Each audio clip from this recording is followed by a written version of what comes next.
Super Mario Maker 2 is on its way to the Switch, or to put it another way, the game that very nearly justified the entire existence of the late lamented Wii U will soon be available on a console that people have actually purchased. If all it is a more robust version of the original, that'll make it something like a must-buy. Clunky Wii U issues and all, the original Mario Maker remains one of the niftiest dedicated game creation playthings I've ever seen a major publisher put out. Tied to an existing franchise or otherwise, a legitimately potent creation tool that takes full advantage of not just how rock-solid the established Mario side-scroller engine has generally always been, but how ubiquitous the language of the series has turned out to be in the popular culture. But since it's Nintendo, it wouldn't feel right if there weren't one or two inexplicable bad decisions to go along with all the really terrific ones for people to focus on and get mad about. And the flavor for Mario Maker 2 is shaping up to be a near-official confirmation that the game's online multiplayer mode will only support anonymous and/or random interactions, i.e. you can't find and play online with known friends, though that is possible, obviously, in local multiplayer, aka the way Nintendo prefers to handle online multiplayer in pretty much all of its family titles. So, well, kind of a bummer, this really shouldn't be a surprise to anyone. I mean, not to be glib about it, because I'm not exactly thrilled either, but the idea that anyone didn't see this turn of events coming perplexes me, and not just in the usual sarcastic, oh, that Nintendo kind of way. I sincerely don't understand why the games culture either refuses to get or pretends not to get the supposed incongruity between quality and care Nintendo puts into its finely polished first-party games and its idiosyncratic yet somehow consistently delightful hardware, and the fact that it treats the internet like a plague-infested swamp it only ever visits because it has no other choice is actually entirely congruous. As in, these two supposedly opposing sides of the Nintendo identity are in fact the same side.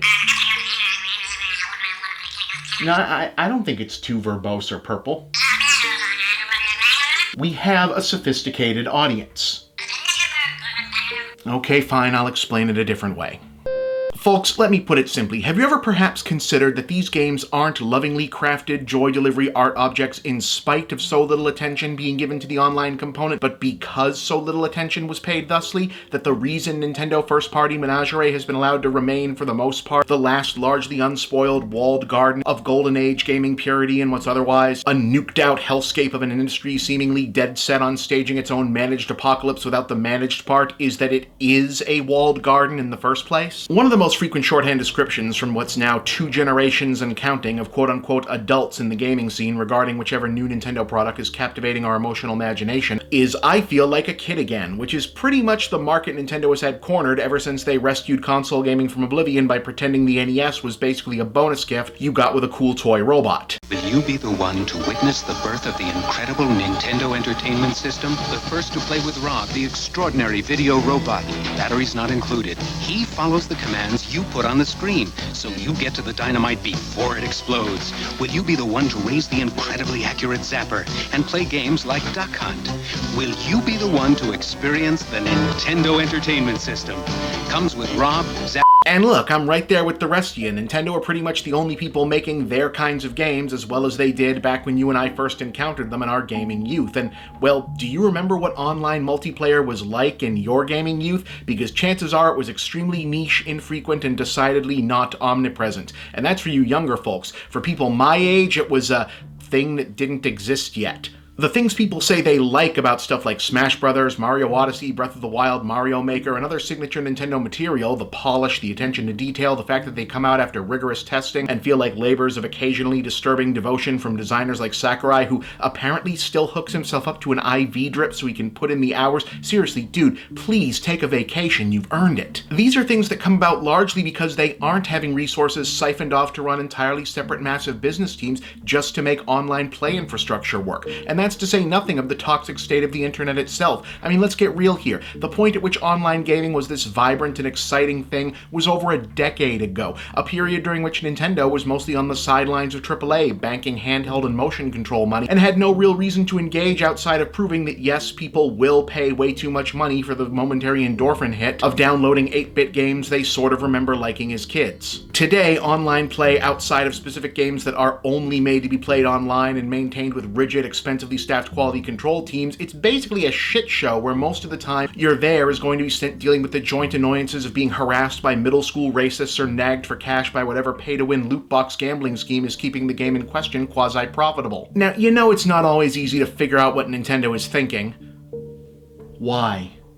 Why are you going to do this to me? But I'm pretty sure we can all understand why a company that's as image conscious and protective of their properties would take one look at online games culture now, even the ostensibly good parts, and say, no, thank you. If there's one thing a company that makes a big part of its income creating and maintaining the integrity of beloved characters does not want, it's to spend all that time making sure a Kirby or a Link or a Little Mac or even an Olimar are still up to standards, only to have a gameplay loop of some asshole online doing a racism while they're on screen become a viral meme that eclipses and consumes their entire previous cultural identity. All of which is not to say that I don't understand and share my fellow gamers' collective frustrations about this seemingly intractable situation. I do. I would like few things more when it comes to gaming than for Nintendo's ultra-high polished specialty experiences to also feature the additional value-added goodies that have become thought of as obligatory in everyone else's slightly less polished, more compromised experiences. I just get that this is kind of the video game version of a have your cake and eat it too, tastes great, less filling kind of argument.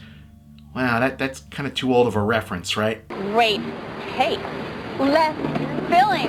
Great cake, less filling. Great cake, less filling. Great cake, less filling. Great cake, less filling. Anyway, I understand why we're all mad that Nintendo is bad at online gaming still, but I hope we're also keeping in mind that at least half of the problem is that online gaming itself is, well, just bad in general, and that's something we've all got a part in. Just a thought.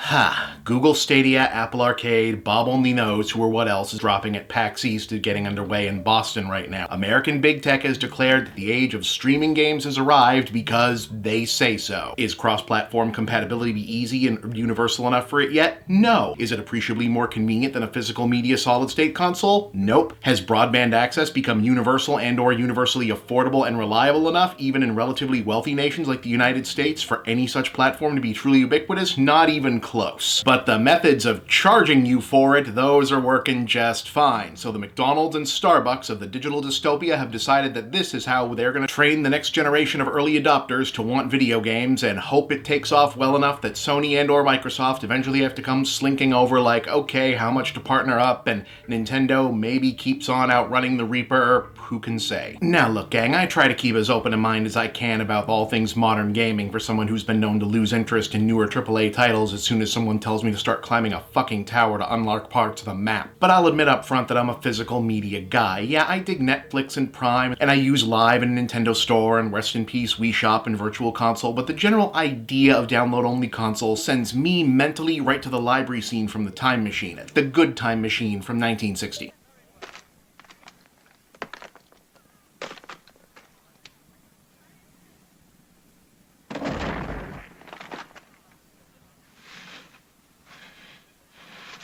What have you done? Thousands of years of building and rebuilding, creating and recreating so you can let it crumble to dust. 1,000,000 years. The sensitive men dying for their dreams. For what? In any case, the two services are different and appropriately emblematic of their respective backers. Google Stadia is a streaming service designed to be a literal Netflix for games that's big and open and sounds destined to be unwieldy and buggy and essentially designed to become widely used enough that everyone will end up defaulting to it at a certain point. And Apple Arcade isn't specifically a streaming service yet, but rather a slick-looking boutique hipster tech toy with a curated proprietary lineup of exclusives built to solve a problem that Apple largely caused in the first place, namely the explosion and domination of freemium games on the App Store, so everyone's nicely on brand. And really, it's more like Stadia wants to be Netflix for games, while Apple Arcade wants the App Store to be less of a dumpster fire and more like iTunes again, but really they both want to be Netflix for games before Netflix decides to be Netflix for games, although I'm hearing interesting things about Bandersnatch too. What's a guy to do? It's up to you, sport.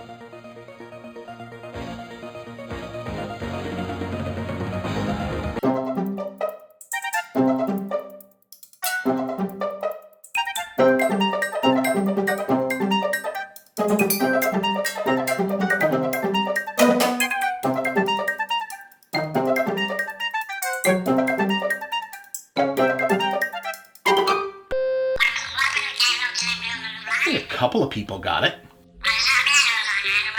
Well, the ones that did knew it was funny.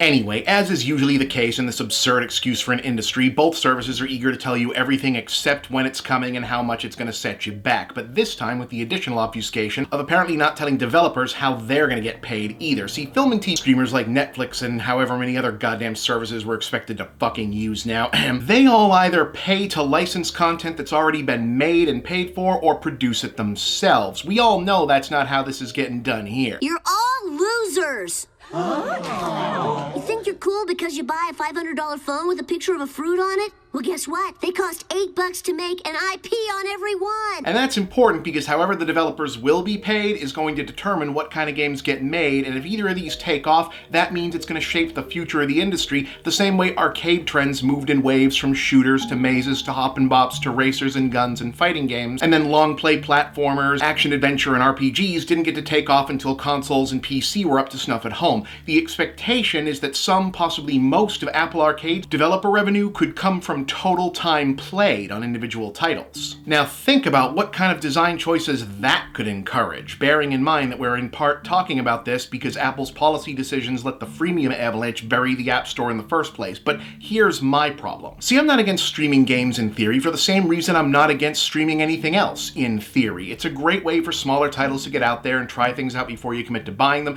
especially for indie developers. It can level the playing field and reduce the publishing overhead, etc., etc. All good things.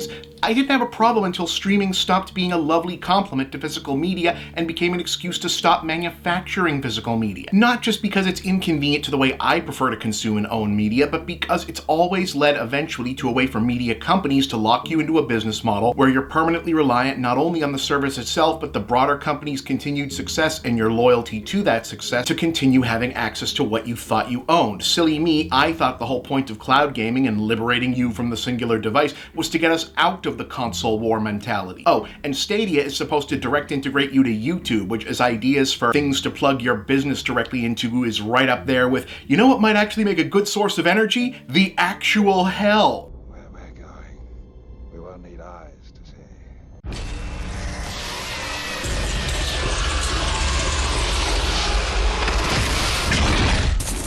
Gang, I don't mean to be pessimistic, but even before the internet era, the games industry saw every major technological leap as an excuse to make you buy all your games again and have less control over what you thought you owned going forward. And I'm having a harder and harder time seeing any upside to this version of that. The cloud has turned out to be very dark, and there is no silver lining.